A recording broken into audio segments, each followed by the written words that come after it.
meeting. Are there any corrections, amendments to the minutes?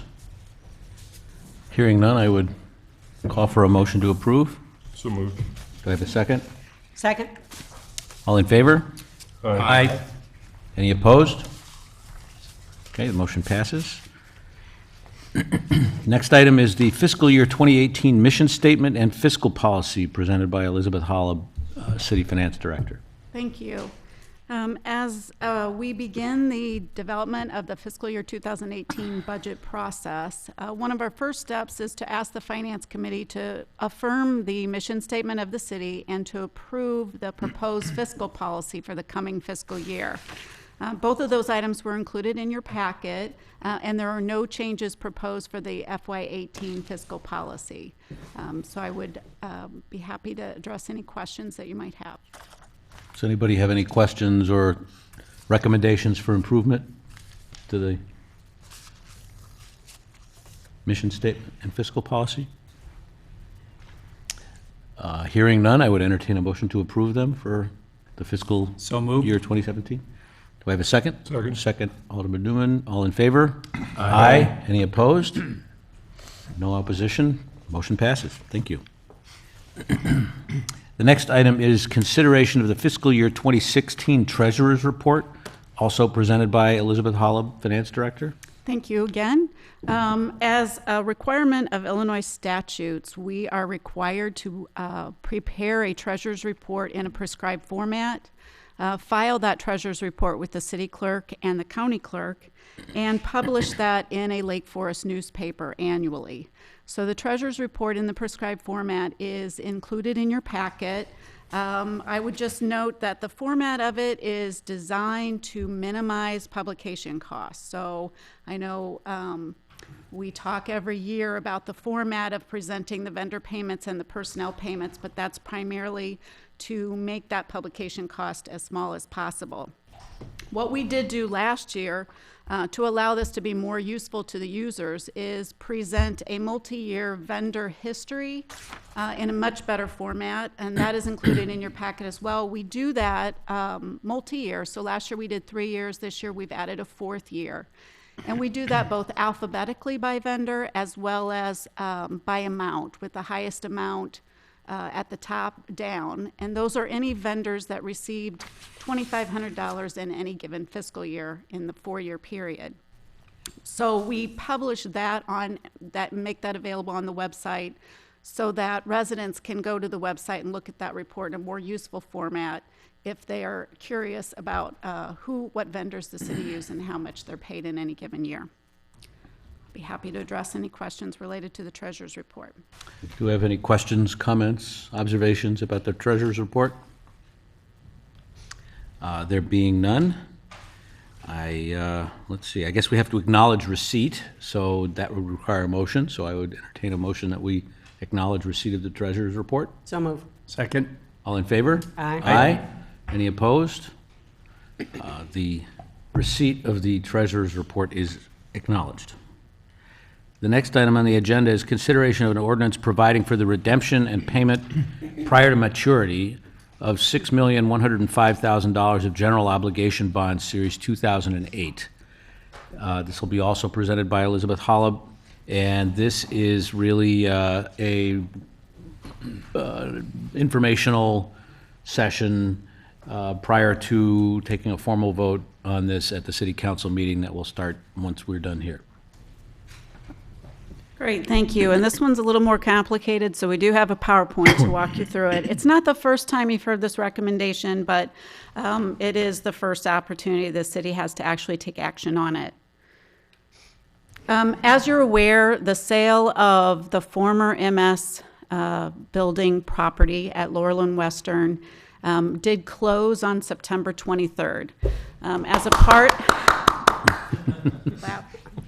Sorry. Long time coming. Broke part there. As a part of that sale, the city received total proceeds of $12 million. However, the initial payment to the city upon closing was just over $5.6 million. And the remainder of the $12 million, $6.375 million, is deferred via a TIF note by the developer and will be received by the city as increment is generated from the development. So those amounts will be forthcoming as the development proceeds and TIF increment is generated. We have previously discussed the potential use of the proceeds of the sale to include the possibilities of retiring existing debt, paying other obligations such as pension liabilities, placing those amounts in the capital improvement fund to fund future capital improvements and thereby avoiding debt, or other possibilities that might come up for the city to consider.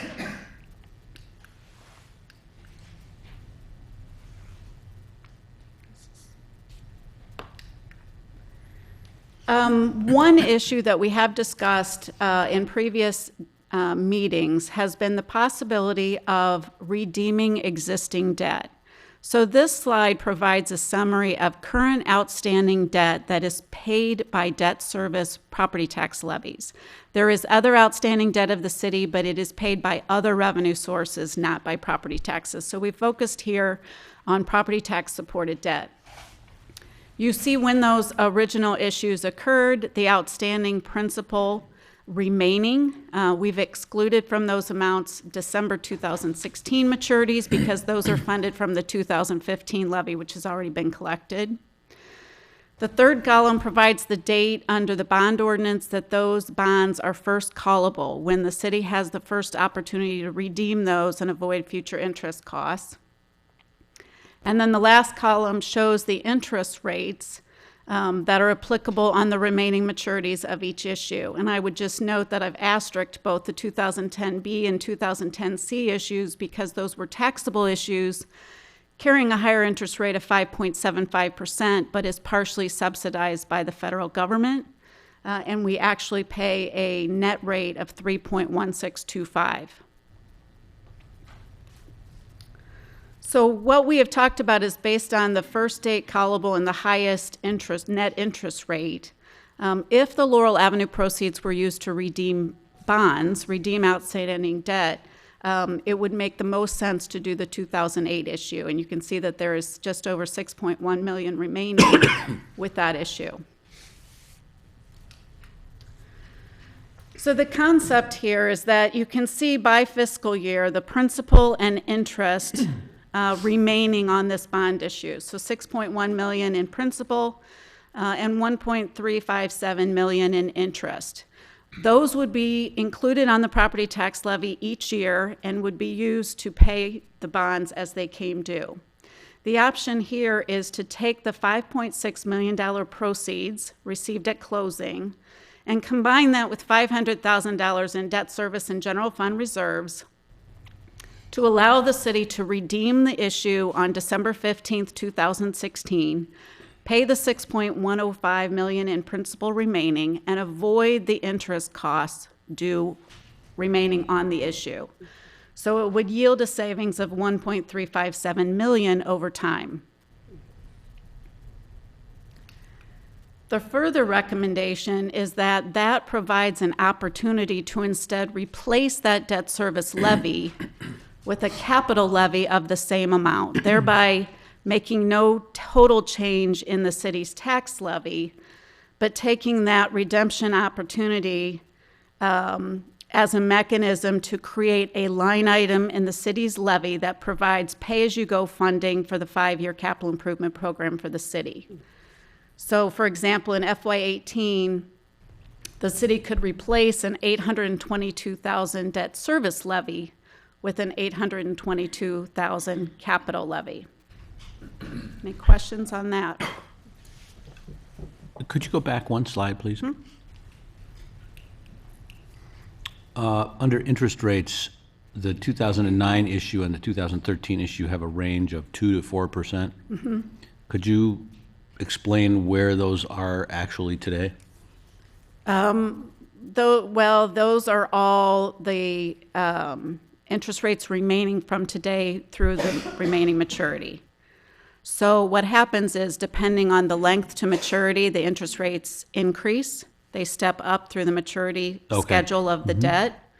And so the lower interest rate is what we're paying on the recent maturities, but as we go out further in the maturity schedule, we move up to the higher interest rates. Got it. Okay, thank you.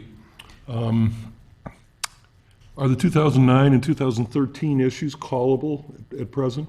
They're not callable presently. The 2009 issue is first callable in December of 17, and the 2013 issue is not callable until 2021.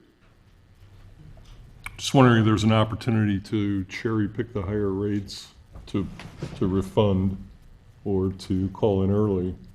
Realize perhaps some more savings. To add to George's point, the 410s of the 2009 issue is the last serial maturity in that structure, right? Mm-hmm.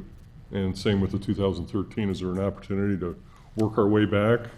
Yeah, what we could do is, for example, the 2009 issue, the later maturities with the higher interest rate, those funds could just be put in the city's bank account and saved for a year, and then those latter maturities could be redeemed next year. Right, so where's the crossover point between the 410s as you come back in time? I'd have to pull the debt schedules to see where that would cross. So what you would do is redeem later maturities of the 2008 issue when, I'm following what you're saying, Right. when the interest rate begins to cross. So there's no restriction on the indenture of doing partial calls? I'd have to check bond counsel with that to be sure. Right. But I believe the only requirement is that if you do not do a full maturity in any given year, then there's a requirement on how that gets allocated. I don't think there's a restriction on saying any maturities from 2018 and later. I don't think there's a restriction on that. We're dealing with relatively small increments. It may, what we would lose by waiting a year might be factor in, easily yeah. offset, but I don't know, but it may be picking nits, but it's, It is, I mean, the highest rate on the 2008s is 3 7/8, so it's really not a big spread. right. Right. Right? Yeah, we can look at that.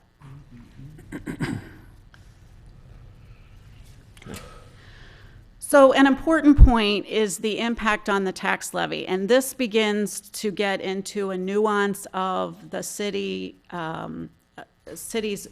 ability to meet the tax cap strictly under state statute versus in compliance with the city's ordinance.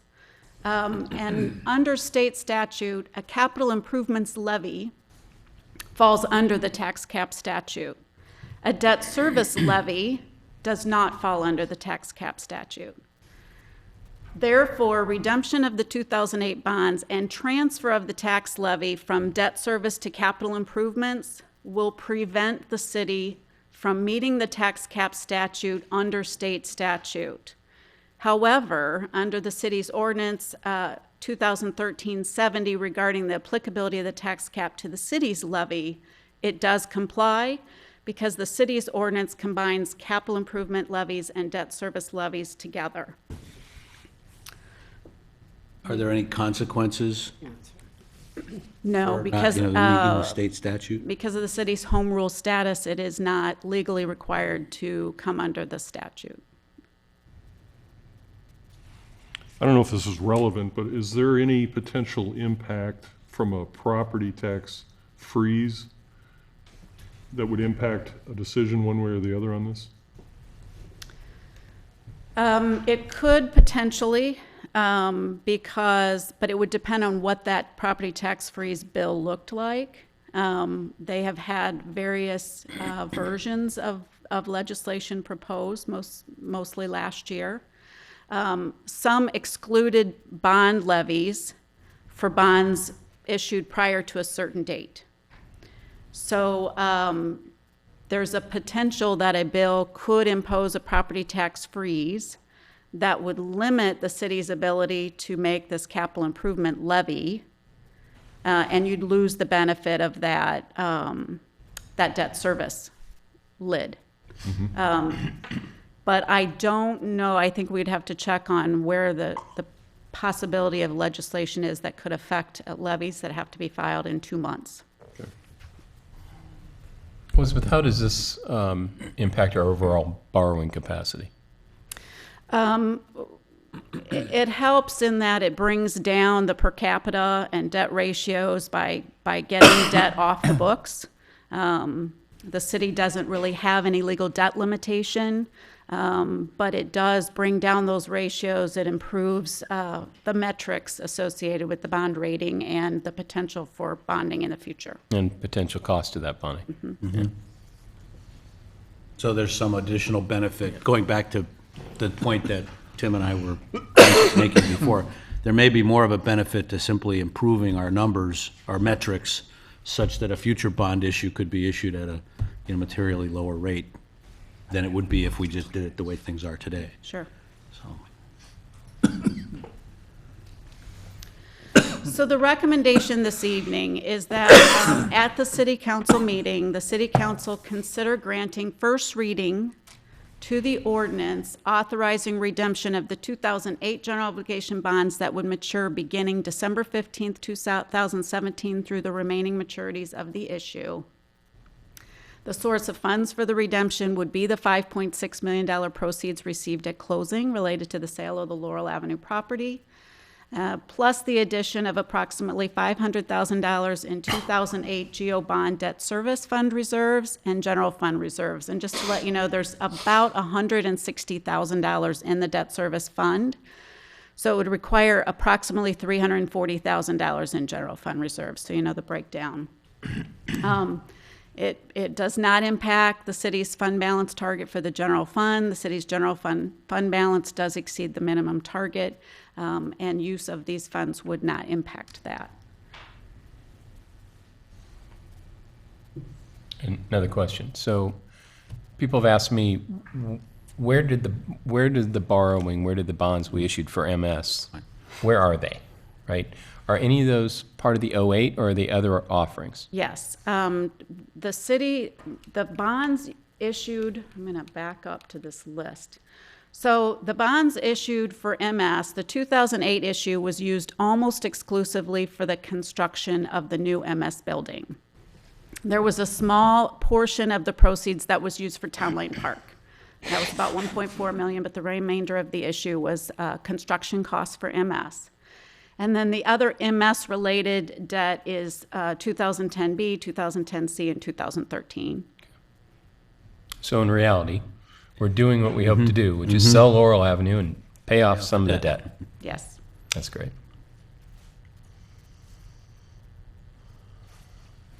other comments, questions? Okay, well, we'll take this up on a more official basis at the city council meeting in a few minutes. Thank you, Elizabeth. That was very enlightening and useful. The next item on our agenda is the 2016 property tax levy estimate. And again, this is a request for us to give guidance on a number of different options that will be presented for formal approval, although the tax levy is a non-binding estimate, but for formal presentation to the City Council on November 7th, our next meeting. So this will also be presented by Elizabeth, so you can Thank you. keep going from where you are. It's going to feel like over the next several weeks, you're going to talk about the tax levy a lot. So just to let you know what's coming, we're going to begin that discussion this evening and get your input on what alternative you prefer to see presented as the estimate on November 7th. On November 7th, under state statute, the city is required to adopt an estimate. It's non-binding, but it's an estimate of the tax levy to be approved solely for the purpose of determining whether or not under truth and taxation, a public hearing and legal notice is required. And that is required if you anticipate a tax levy that is 5% or more above the prior year's levy. So some communities simply adopt an estimate that's 4.99% increase and move forward, but we've generally tried to do a closer estimate to what we think is going to be reasonably expected to be approved. Then on November 14th at the Capital Budget Workshop, you will discuss revenues and talk a little bit about the different options for the tax levy. And And then on November 21st, City Council meeting, you'll see the first reading of the tax levy ordinance based on direction that you provide on November 14th. And then on December 5th, you'll have second and final reading of the tax levy ordinance to meet filing requirements, which is the last Tuesday of December.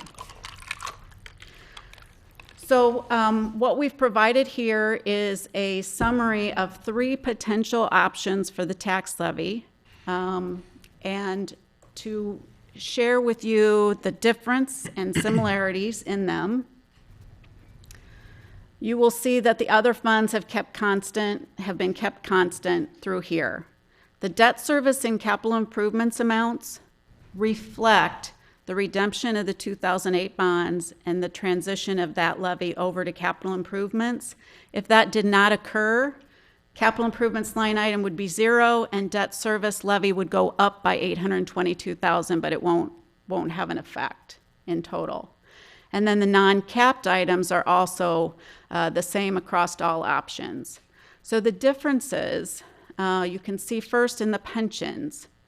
So option 1 and option 3 present the pension levies at the actuarially determined contribution requirements. So we talked at recent meetings about the increase required for police and fire pensions is about $245,000 over last year's levy. In option 1 and option 3, those are included in the levy, the property tax levy.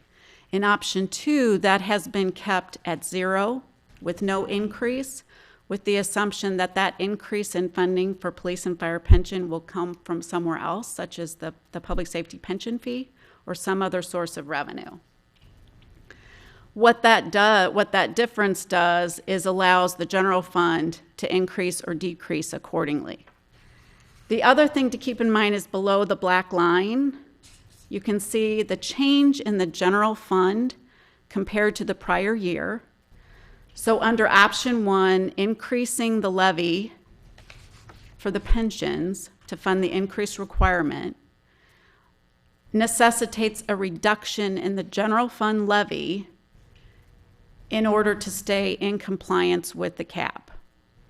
So because public safety pensions goes up by more than 0.7, we have to make an offsetting reduction to the general fund levy. None of these, as we mentioned, will meet the tax cap per the state statutes because of the conversion of the debt levy to the capital levy. So that's just a neutral issue here related to the redemption issue we just talked about.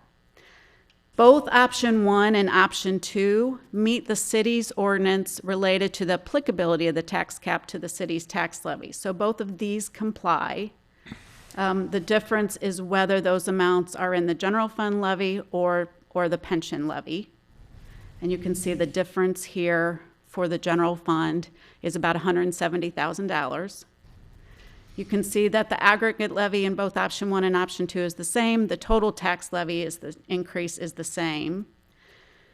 The difference with option 3 is that the pension levy is the actuarially determined requirement on the tax levy, and the general fund increasing by the tax cap of 0.7%. So what option 3 is that everything applies with the tax cap, except for pensions, which is allowed to increase to the actuarially determined contribution requirement. That will increase both the aggregate levy and the total levy, and does not comply with the state statute cap or the city's ordinance at 2013-70. And that would increase the general fund levy by $95,000. So I'm happy to entertain any questions. I would just, again, say that we're really only looking for feelings on what you would like to see come forward November 7th as the estimate. Again, that estimate will be non-binding. You will have several opportunities to discuss it and change your mind on the levy that actually gets adopted and approved. So this is more just for the first discussion of the tax levy. Thank you. Questions? That was reasonably clear, but I'd be surprised if somebody didn't have a It question is or two. reasonably unclear. Yes, I know. to me, and this thing is like going totally over my head. Can you put it in more layman's terms for me? I think there's really 2 points to consider. One is where you prefer to see the increase in the police and fire pension levy presented initially, either be it the tax levy or not in the tax levy. And the second is the overall impact in the general fund. I ran some very rough numbers to give you an idea. You can see the change in general fund over the prior year. Elizabeth, let me just stop you just for a second then. So if it's not in the tax levy, and we decide to face up to what we believe is the required contribution, where does that money come from? It can come from other revenue sources or from the public safety pension fee. My learned partner just said somewhere else, which was very helpful. Could you give me an example of Well, where is somewhere else? I mean, is on it Prue's safe in her basement, or? On November 14th, you'll see the requested data on the public safety pension fee, which you considered and talked a little bit about on October 3rd. That being a new revenue source, a new fee introduced in order to fund increasing obligations for public safety pensions. That's one possibility. But this is like also the increase in the water bill that I was struggling with Yes. tremendously the last time. Okay, fine. And remember, this is just how the levy is going to be, the estimate of the levy is going to be presented. None of it's binding on us. Sure. But on the other hand, if we start to go down that path, then we are making assumptions about what we're going to do in the future. Okay. I think I might have it. So that's one major consideration between the three, and then the other is just the impact on the general fund levy. So the increase or decrease in the general fund levy over the prior year, which will become a significant budgetary issue for FY18, since the tax levy is about 52% of the general fund budget. So what I did was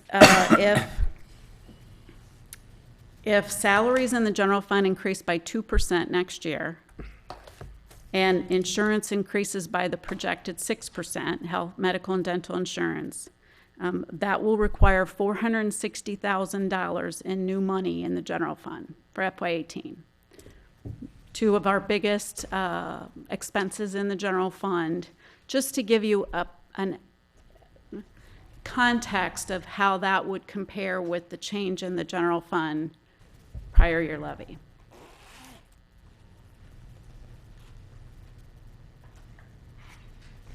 So those, I think, would be the two factors differentiating the three options.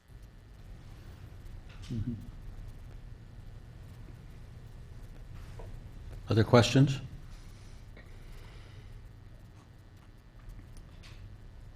I guess I'll put, my 2 cents in here. There was some disagreement at our last meeting about the viability and appropriateness of call it a public safety pension fee. I view as a short-term measure that is a responsible thing to do, and it calls a spade a spade. It allows us also to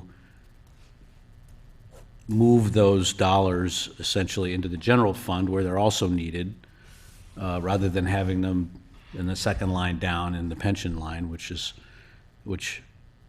doesn't change the levy at all, if I'm catching this right, but it Right. does move things around in such a way that it allows us to fund the pensions to the tune of $170,000 less than we otherwise would, which allows that money to be used to pay the increases in salaries and medical costs and so forth that are coming down the pike. So my personal opinion is that option 2 is the most viable option, or the most appropriate option, but that presupposes that we'll go forward and decide to go ahead with this public service pension fee. So that's a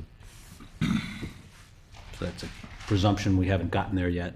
Again, it's non-binding. It's only about how we're presenting the levy estimate, but I Those are maintain factors. that it would be very difficult for me to vote for that.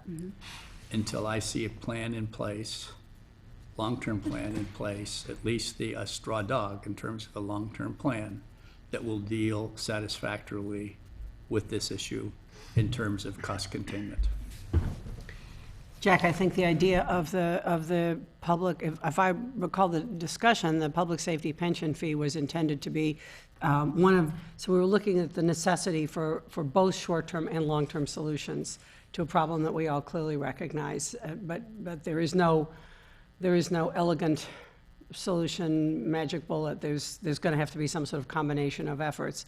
That was our short-term one, or that was one of the short-term ones that we were that was never going to work long-term because the fees would get so large to try to meet the whole obligation that it wouldn't work. But that to buy us some time, I don't remember if that was quite the language, but I think that was the gist. It would give us a little more time to examine the reality of what we're facing in terms of the pension obligations and come up with some solutions and also, importantly, give our constituents time to absorb what we're dealing with, to give them time for some input and so on. So certainly, assuming that we're going to have to do a range of efforts on this, I think that was the one that I don't know everybody's how palatable that was to all of us, but I think it was always intended as a short term and nothing more. Yeah. Never a long-term solution. I think that's an incredibly rational point of view, but one that I'm still struggling with because we have one meeting in December. We have one budget meeting in November. We have one meeting in December. It's the first of the year, and the first meeting in January means nothing. So we're to the middle of January. Nothing has been accomplished. We have no even straw dog in terms of a plan in place, and we're going to lose a mayor and 3 aldermen, perhaps 3 months after that, and we're back to square one, and we're still nowhere. And now we're breaking in a whole new team. I'm incredibly uncomfortable. Well, let me just offer something in support of George's point. Is the last meeting we identified a liability that's growing at 8.5%. And we also more or less stated that revenues are growing at 2%. So the longer we wait, the worse that situation gets. So in my mind, a public service or public safety pension fee is the first step in a long-term plan. It may become a permanent part of our approach, especially if we come face-to-face with a property tax freeze. So I think we need to be looking at all sources of revenue. Randy talked about last meeting about not being able to identify any significant savings in the fire department after 2 years of looking. So we're at that point. Make a motion. Well, this is just an informational discussion at this No, point. but I think it's really important that we follow up on the conversation we had at the last I meeting. hear because somebody saying there's no way out of this, We made and a- I don't buy that. I No, just but don't we buy made a that. really strong commitment at that meeting. I left that meeting with an understanding that we had made a public commitment. So if I'm wrong, I'd like to hear that tonight, that we had made a public commitment to work incredibly hard on this, even if I recall, George, you offered extra meetings and nobody talked you down on that we needed to do whatever it takes to have a rational plan in place by the time, certainly by the time we have a new group up here. Give me a date. Well, I April think 30th. I think asking for a calendar on this makes a lot of sense. So I don't think we have that now, but we could certainly say that by our first meeting in November, we would like a calendar which notes whatever extra meetings there are, notes what role you want each of us to play, whether we're going to do this as a committee of the whole, whether we're going to have a couple of ad hoc things going on. We know the elections, the new elections are in March, and the new people come in May. So this needs to be rolled out. Let's work back from that May date and make sure that we have something that we can stand behind as we have new leadership up here. I think that's as frustrating and difficult as that discussion was at the last meeting, I was reassured by the commitment that we made to each other and to our constituents that we were going to recognize this publicly as we did at that meeting, and we were going to work on it, and we weren't going to say it's too hard. I mean, it is hard, but it's not too hard. And I think, and we don't have a lot of time. Did I mishear something that happened there, or is that? No, I'm just saying. I know, but you're pushing us and you should. I'm delighted that you're doing it. Thank you, because thank you, because I You're giving us a to-do list. I don't that mind being a pest, but, No, we gotta do I it. prefer not to play that role all the time. So we'll make assignments, and each of us gets that, what, for 2 or 3 weeks? Let's split up the Exactly. time between now. Pest duty, I right. want a plan, not a commitment. Okay, but Okay, really, fair. to your point, let's say, for the sake of argument, that a month from now, we had a plan in place that reduced future growth of the fire pension payments to zero. We still need the public safety fee because, as George pointed out at the last meeting, the even bigger growth is in the police side.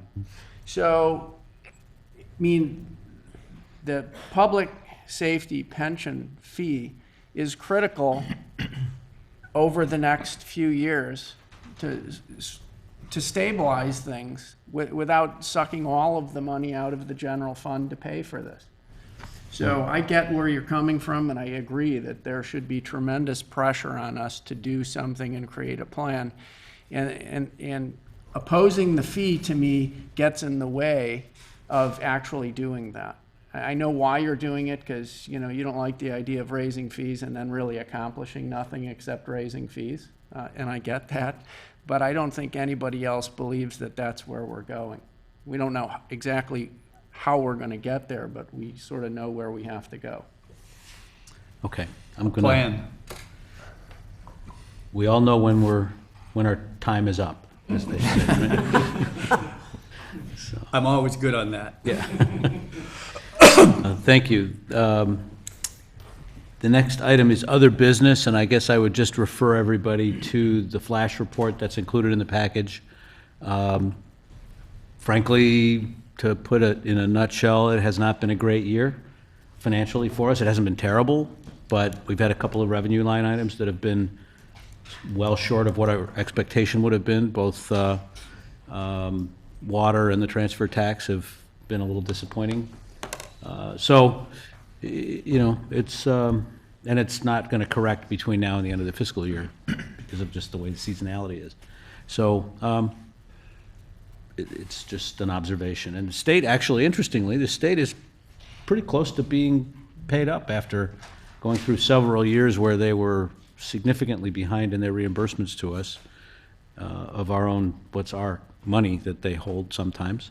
So that was encouraging, I guess. But any other observations or thoughts about the flash report? Okay.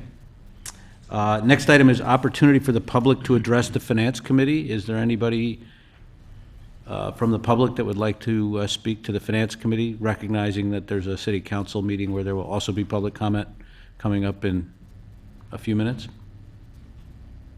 Okay, there being none, I would entertain a motion to adjourn the Finance Committee meeting. So move. Second. All in favor? Aye. Any opposed? Okay, the meeting is concluded, and we will start the City Council meeting. At approximately 7:20. Thank you.